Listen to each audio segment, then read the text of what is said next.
Leitura do dia. 38/365. Levítico 23, 24 e 25. Esse é o Projeto Bíblia em 365 dias. Estaremos dia a dia cada vez mais próximos do nosso Deus Pai Celestial. Referência à leitura do dia 7 de fevereiro de 2023 do Plano Anual. Levítico 23. As festas ocupavam um papel muito importante na cultura judaica. Diferentemente de qualquer outra nação, as festas em Israel eram ordenadas por Deus e constituíam momentos de celebração a Ele e não momentos de depravação moral. Deus quis estabelecer dias especiais para o povo reunido descansar, revigorar-se e recordar com gratidão tudo o que Ele havia feito por eles. Deus determinou vários feriados nacionais no ano para celebração, confraternização e adoração. Pode-se aprender muito sobre um povo apenas observando seus feriados e a forma como os celebram. Repare em seus feriados tradicionais. O que dizem eles sobre os seus valores? A festa dos pães asmos lembrava Israel de sua saída do Egito. Durante 7 dias eles comiam pães asmos como haviam feito na ocasião. O pão sem fermento carregava um simbolismo importante para os israelitas porque 1. Sendo único, lustrava a singularidade de Israel como nação. 2. Representava a pureza moral de Israel pelo fato de o fermento ser um símbolo do pecado, e 3. Lembrava-os da urgência em obedecer. Seus ancestrais haviam deixado a massa sem fermento para que pudessem deixar o Egito rapidamente sem ter de esperar a massa subir. A festa das primícias requeria que as primeiras colheitas fossem oferecidas a Deus. Os israelitas não podiam comer de sua colheita sem primeiro trazer essa oferta. Hoje Deus ainda espera que separemos a sua parte em primeiro lugar. Dar a sobra para Deus não é um meio de expressar gratidão. O Pentecostes era a festa de adoração a Deus pela abundante colheita. A maioria das trombetas utilizadas era feita de chifres de carneiros, embora algumas especiais fossem feitas com prata batida. As trombetas eram tocadas para anunciar o início de cada mês, bem como o começo das festas. A festa dos tabernáculos, também chamada Festa da Cega, era uma celebração especial envolvendo toda a família. Assim como a Páscoa ensinava aos membros da família de todas as idades sobre a natureza e os feitos de Deus.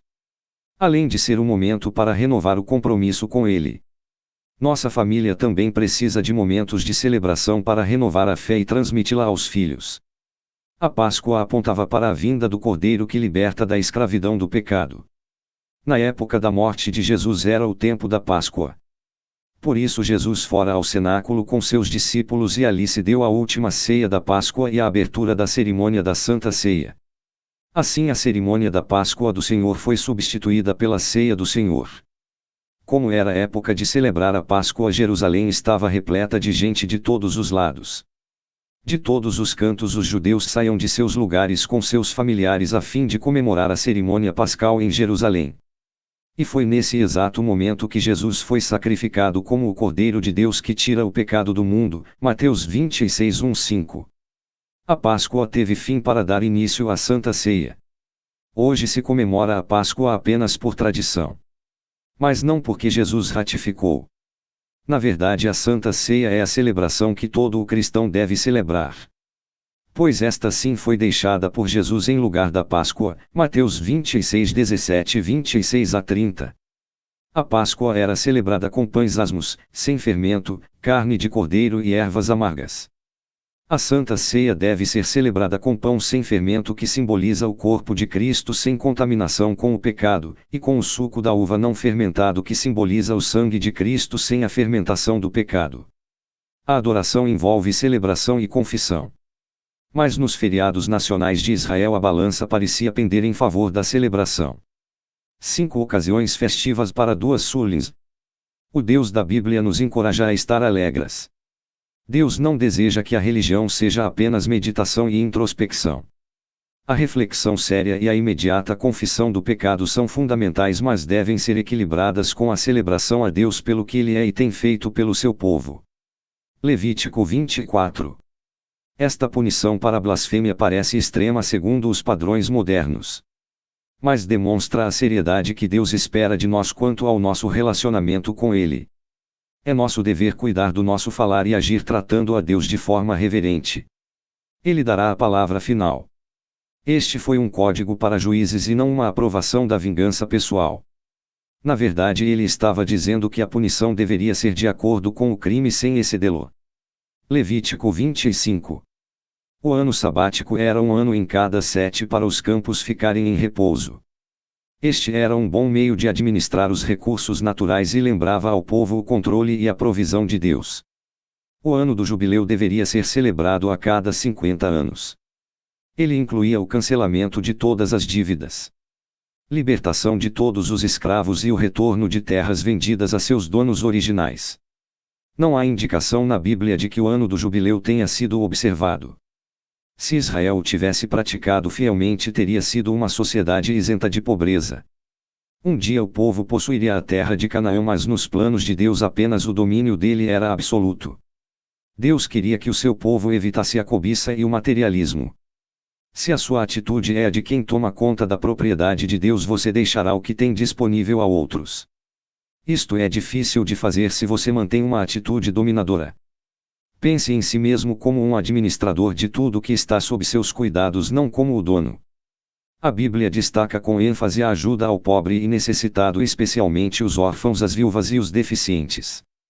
Na sociedade israelita não existia trabalho assalariado para mulheres. Desse modo, uma viúva e seus filhos não possuíam qualquer sustento. Da mesma forma, não havia trabalho disponível para os deficientes físicos nesta nação de fazendeiros e pastores.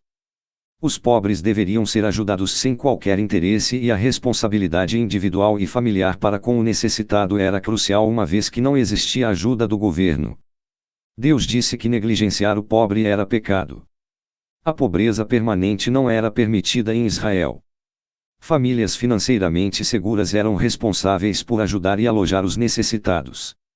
Muitas vezes nada fazemos não por falta de compaixão, mas porque somos subjugados pelo tamanho do problema e não sabemos por onde começar. Deus não espera que você elimine a pobreza, tampouco que negligencie sua família enquanto auxilia outros. No entanto, Ele espera que ao ver um indivíduo em necessidade você faça o possível para ajudá-lo, incluindo a hospitalidade. Porque Deus permitiu que os israelitas possuíssem escravos.